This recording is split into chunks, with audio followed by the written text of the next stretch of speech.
Hey there, it's your man Phil here, and I've got another watch. This time it's my AliExpress special. I like to call it my Parsnip watch. Anyway, I was particularly drawn to this one because I like the sort of cocoa, the coffee coloured dial with the blue hands and the slightly pinkish Roman numerals. I like the case itself is quite chunky. It's a real chunky monkey. I like the fact that these sort of lugs here are brushed, and then you've got a lovely sort of shiny bit in the middle. The crown is not signed or anything like that. You probably wouldn't be. It's got a lovely back. It's got a NH35A movement inside it. It was available in lots of different colour ways, so you could, you could have different coloured hands and stuff like that. I went for this one. The only downside with it is really the strap. The strap is really poor. It's like a rubber strap. With quite a nasty buckle on it, so I've actually sort of tried to grind that down a bit because on the wrist it's stuck out a bit, and I'll show you what that looks like on the wrist now. On the wrist it's really comfortable. The strap, although ugly, is pretty, it really sits quite nicely. Like I said, the only problem is the buckle, and it sits quite high up on there. But it is a nice thing. I mean, it's probably the heaviest watch I've got in my collection, but it doesn't detract from the fact it's really comfortable. The only time you really feel it is if you're riding a bicycle or something like that, and you hit a bump and it jiggles apart, and you can feel the weight then. But it does actually sit really nice. So I'm really happy with it. So if you can find one you like, there's lots of different designs on AliExpress. I might try and put a link in it if I can find the link. I did end this by just having a look at. I opened the case up and had a look inside to see what was inside it, and it is an NH35A. But it's a nice thing. I do like. It's a good watch. The bezel is one directional, and it's got some lovely clicks in there.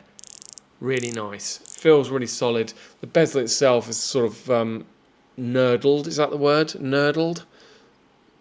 But I don't know what the word is, but it's got a shine to it. Oh, and it's also sort of cross-hatched, which I quite like.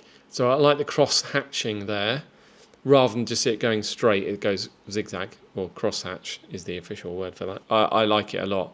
I've just realised it's actually quite difficult to see the colour of the dial here. So what I'm going to do is just put a torch on there, and as you can see, it's sort of a lovely coffee brown colour. And how cool is that with the blue? And sorry about if there's any grease marks on it, but I'm a greasy type of guy, but isn't that nice? If I turned all the lights out, you'd probably get a bit of, let's have a look. Can I do anything with that?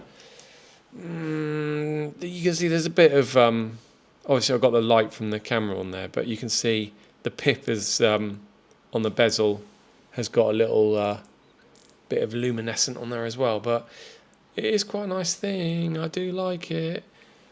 I do like it a lot. So get yourself one. Get yourself out onto AliExpress. Don't worry, I've bought quite a few watches from there. Some of them are rubbish. This was a good one. I've got this repair toolkit that I got for a present, and inside it you've got, as you'd imagine, a load of tools.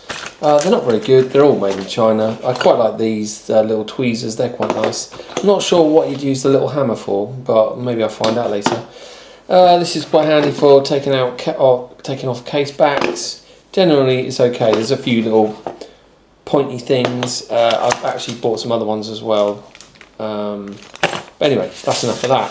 What I'm actually using this for is to take the case back off this thing. I've already put the little things on here, and I'm just going to get down a bit closer. I've never used one of these before. I've already sort of got it looking in the right position. So these, you basically move these and they can, you can get it tighter or looser. See, that needs to be looser. It's got to go in those grooves. I think I'm in there. I'm only doing this on a reasonably cheap watch because I don't want to ruin anything on expensive. And will it come off? Yep. It's moving, right. It's moving, yes. Okie dokie. I wanted to see what kind of movement this has got inside it. So I think I'm there now, it's loose. So let's open this up, see what we've got. Hopefully, I won't break it. Oh dear, let's have a look. Let's have a look under here. Now, I've got some blue tack over there. Well, it's actually white tack. Let's see if I can lift this off. Yes, there we go. So what is that?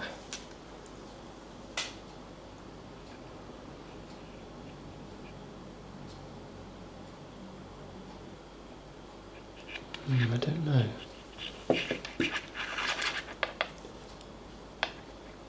I might have to take a photograph and